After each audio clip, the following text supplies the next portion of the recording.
History doesn't repeat itself perfectly, it rhymes. And nowhere is that more true than in financial markets. Every generation of investors believes it's different from the last, smarter, more informed, protected by better technology, better data, and more advanced models. But markets don't move on technology alone. They move on human behavior, fear, greed, comfort, narratives. Over 100 years ago, legendary trader Jesse Livermore made a statement that still defines Wall Street today. There is nothing new on Wall Street. Speculation is as old as the hills. What he meant was simple. Assets change, industries change, technology changes, but people don't. And because people don't change, markets keep walking the same path, again and again. At the start of every cycle, investors are cautious. They remember the last crash. They demand value. They avoid risk. Then prices rise. Confidence builds. And slowly, something dangerous happens. Risk stops feeling like risk. Investors begin telling themselves stories. This time is different. These companies are too important to fail. Valuations don't matter anymore. Just buy and hold forever. These phrases sound rational. They sound intelligent. They even sound responsible.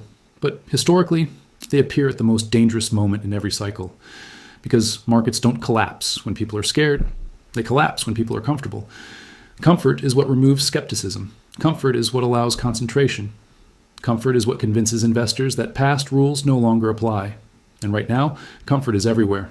Indexes are near highs. Volatility feels controlled. Narratives are optimistic. People aren't asking, what could go wrong? They're asking, why would anything go wrong? That question has been asked before in the United States more than once. And every time it was asked, history responded the same way. Not immediately, not dramatically, but structurally. To understand why what's happening today feels so familiar, we need to look at a moment in American market history that most people have forgotten, but that shaped everything that came after. A moment when investors believed they had discovered a group of companies so powerful, so dominant, and so essential to the economy that valuation no longer mattered. They were called the Nifty 50, and they were the beginning of a pattern we are seeing again today. To understand why today feels familiar, we need to go back to the United States in the late 1960s and early 1970s. America had just come off an extraordinary period. After World War II, the U.S. experienced nearly 20 years of uninterrupted economic expansion. Manufacturing dominated the world. The dollar was strong. American corporations were global giants. By the late 1960s, confidence wasn't just high, it was absolute. Investors believed the U.S. economy had entered a permanent golden age, and that belief gave birth to a powerful idea. The idea of one-decision stocks. These were companies considered so dominant, so well-managed, and so essential to American life that investors believed you only needed to make one decision, buy them, and never sell. This group became known as the Nifty 50. They included names every American recognized: Coca-Cola, McDonald's, Disney, IBM, Johnson & Johnson, Procter & Gamble, Polaroid. These weren't speculative startups. They were blue-chip American icons. And that's what made the danger invisible. Because nobody thought they were taking risks. The belief was simple. These companies will grow forever. They're too big to fail. They dominate their industries. Valuation doesn't matter. Sound familiar? By the early 1970s, money poured into these stocks relentlessly. Pension funds, mutual funds, retail investors, institutions. Everyone crowded into the same names. And as demand exploded, valuations followed. By historical standards, prices became extreme. At the time, the average U.S. market P/E ratio was around 15, but the Nifty 50 traded far above that. Coca-Cola near 45 times earnings. McDonald's above 80 times, Polaroid close to 90 times. These weren't growth startups. They were mature consumer companies. But investors didn't care, because the narrative was stronger than the math. At their peak, the Nifty 50 made up nearly half of the total U.S. stock market's value. The entire market had become dependent on a small group of can't-miss companies. Diversification was an illusion. People believed they were safe because everyone else agreed with them. This is what extreme concentration looks like before it becomes obvious. And here's the key mistake investors made. They thought the danger would come from the companies themselves. Bad management, falling sales, new competition. But that's not how these cycles end. They end when the environment changes. And in the early 1970s, the environment changed fast. Inflation surged, oil prices exploded, economic growth slowed, interest rates rose. Nothing was wrong with Coca-Cola or McDonald's, but the assumptions behind their valuations broke. And when valuations break, prices don't adjust gently. They collapse. By 1973, the illusion finally met reality, not with a single dramatic event, not with panic overnight, but with pressure building from every direction at once. Inflation surged into double digits. Oil prices quadrupled after the OPEC embargo. Interest rates rose sharply. Economic growth slowed. Unemployment doubled. The post-World War II boom that Americans had grown used to ended. And suddenly, the assumptions that supported the Nifty 50 collapsed. Here's the crucial point most people misunderstand.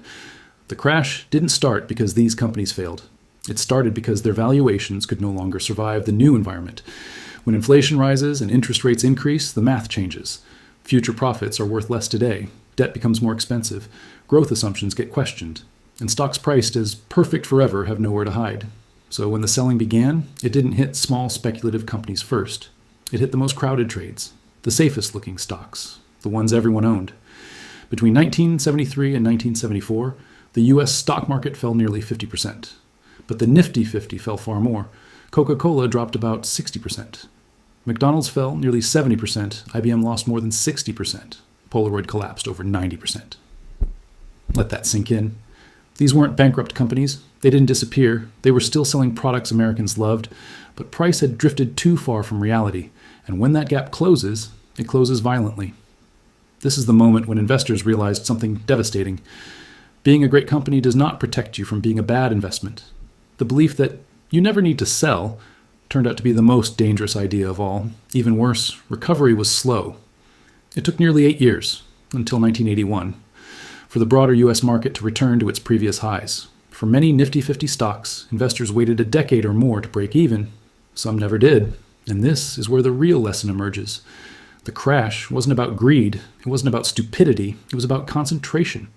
Too much capital had crowded into too few names. The system had lost redundancy. When stress arrived, there was no flexibility left. And here's the most important insight. The companies that felt the safest were the most exposed, because safety had already been priced in. Once everyone agrees something is safe, it becomes fragile.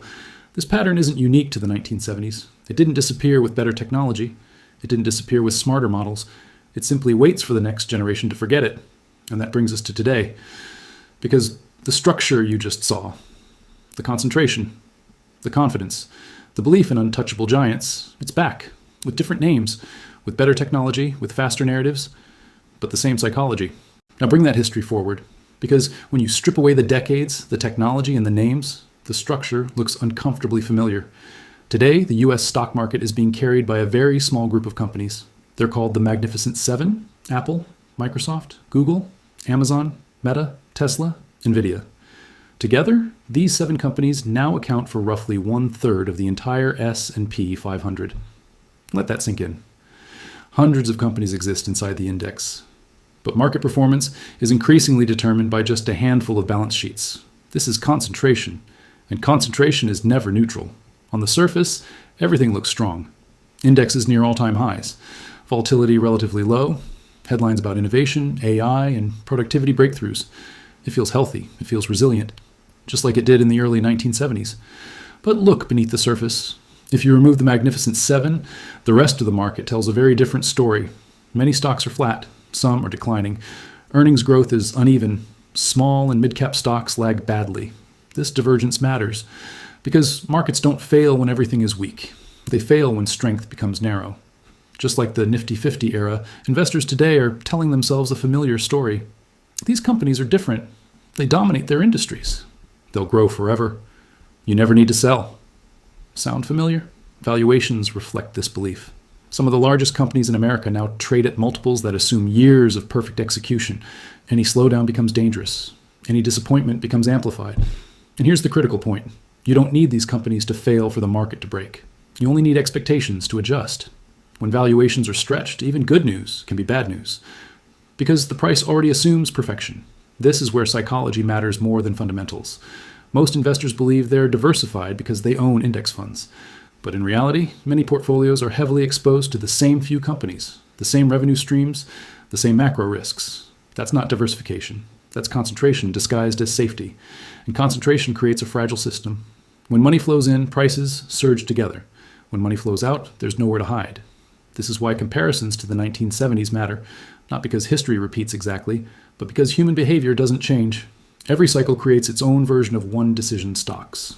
Every generation believes it has discovered permanent winners. And every time, the market eventually reminds investors of a simple truth. No company is immune to valuation. Technology can change industries. Innovation can reshape economies. But it cannot cancel math.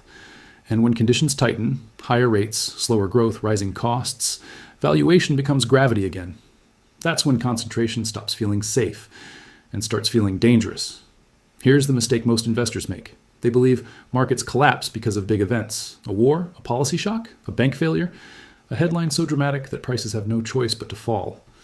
But history shows something very different. Crashes are not caused by events. Events are just the trigger. The real damage is already done long before anyone notices. By the time markets reach extreme concentration, credit has already expanded too far, valuations have already stretched too high, and resilience has already been drained from the system. This is why crashes always feel sudden. People say, it came out of nowhere. But it didn't. It came from years of comfort. Because markets don't break when people are afraid. They break when people feel safe. This is the phase we're in now. Confidence is high. Narratives are strong. Technology promises endless growth. Risk feels distant. And that's exactly when systems become fragile. At this stage, markets no longer need a large shock. They only need a small one in the wrong place. A missed earnings report, a funding stress, a policy misstep, a liquidity event. When markets are concentrated, there is no redundancy. If one pillar cracks, the entire structure feels it. That's why recoveries after these periods take so long. After the Nifty 50 collapsed, it took nearly a decade for the market to regain its highs. Not because companies disappeared, but because valuations had to reset. And valuation resets are slow and painful. Here's the uncomfortable truth. You don't need to predict when this happens. Timing is the least important part. What matters is recognizing what kind of market you're in. A resilient market absorbs stress. A concentrated market amplifies it. Right now, the U.S. market is not broad. It is narrow, and narrow markets are vulnerable. This doesn't mean collapse is guaranteed. It means risk is asymmetric. Upside becomes limited. Downside becomes faster. And that's where most people get trapped. They stay fully exposed because everything looks fine. Until suddenly, it isn't. This is why history keeps repeating. Not because investors are foolish, but because incentives don't change. Success breeds confidence. Confidence breeds concentration. Concentration breeds fragility. And fragility only reveals itself under pressure. So what's the real warning here? Not that markets are about to crash tomorrow, but that the structure of the market looks eerily familiar. Just like before 1973, just like before 2000, just like before 2008. Different assets, same behavior, same pattern. And patterns are more important than predictions. Because once you understand the pattern, you stop reacting to headlines and start reading the system.